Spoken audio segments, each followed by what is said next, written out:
Everyone, my name is Jessica American, and I will be talking to you about the Rialto Unified School District. So, the Rialto Unified School District's mission statement is to build safe, adequate, functional facilities in a cost-effective manner, to provide students with excellent learning environment that promotes the district's mission of providing high level of learning for all students. And I have highlighted or bolded all because Rialto, I guess you can say, boasts about its diversity and its students. Um, and so that's why it's for all students, all diverse learners, and so forth. So a little history about the Rialto Unified School District is that the district was first formed in 1886, but actually it was first called the Brooks School District, and the first school was built in 1888. As the population began growing around that area, there was the need to have different districts branch out of the Brooks School District. So on April 9th, 1891, Rialto Unified School District was formed out of the Brooks School District. Around this time in the 1920s, from the time the Rialto District was opened to the 1920s, elementary schools included grades like 1st through 8th grade. And after that, as the population began to grow and so forth, they felt the need to put middle schools and then high schools. So that's a little fun fact there. So to the present day, 2018, Rialto Unified School District has a diverse population. There's about 25,500 students approximately, and from those students, there's a diverse population. So it's not just composed of one race or anything like that, so it's pretty diverse. Also, there's 2,700 district employees, and from there's 3 high schools, 1 adult school, 1 continuation high school, 5 middle schools, 19 elementary schools, and 20 preschools. Also, just last year, in September 2021, they celebrated their 125th anniversary. So a few characteristics is that RUSD, Rialto Unified School District, is comprised of strong community of educators. Teachers, parents, educators come together and try to work together to help their students. Also, they work to meet the state standards, the requirements, and to meet higher levels of education. And personally, I have seen that as I work in one of the schools in Rialto District, how teachers try their best to stay on the Common Core standards and really emphasize on the requirements and give the students higher level of education. Also, through the Local Control and Accountability Plan, parents and school districts learn or try to work together for the success of their students. There's also some highlights from this district. For example, there's a strong parent guardian support program and educational resources. Parents are given resources to help their students. The graduation rates are increasing as every school year goes by. Also, this was the first district in San Bernardino to earn the California Mathematics and Science Partnership Grant. Also, they have 27 schools that have an academic performance index of 700 or higher, which just means that this measures the performance and growth of schools. So to have 27 schools in the district that have a high score, that's pretty great. Also, they have about 99.6% highly qualified teachers. A lot of teachers now are trying to get their master's or have already obtained their master's, and that makes them qualified teachers, and they get training a lot, so that is something good that they have for their teachers.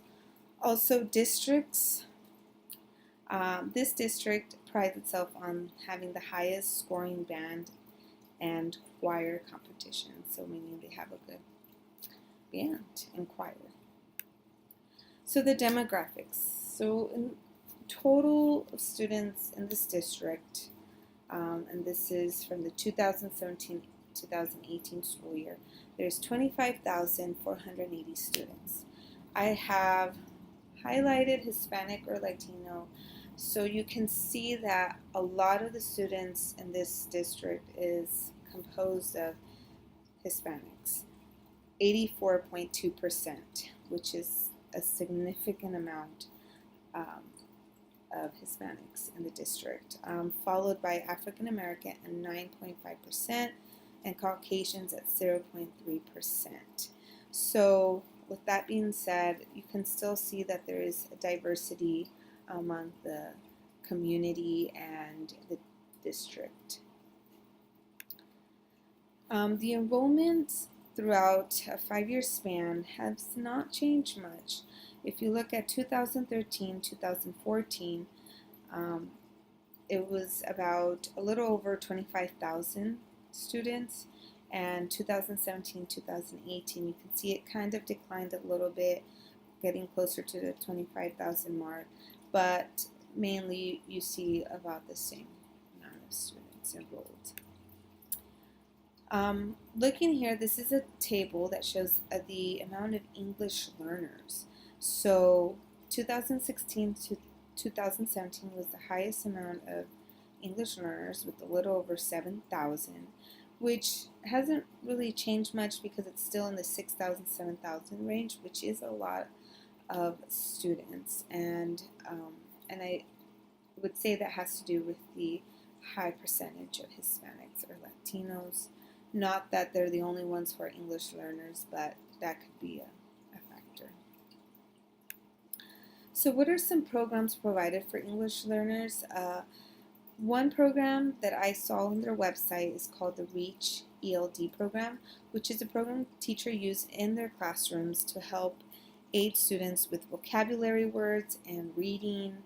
I have personally seen this program being taught, and it really does help students communicate, have that collaboration, and be able to practice the language a bit more, understand the vocabulary words.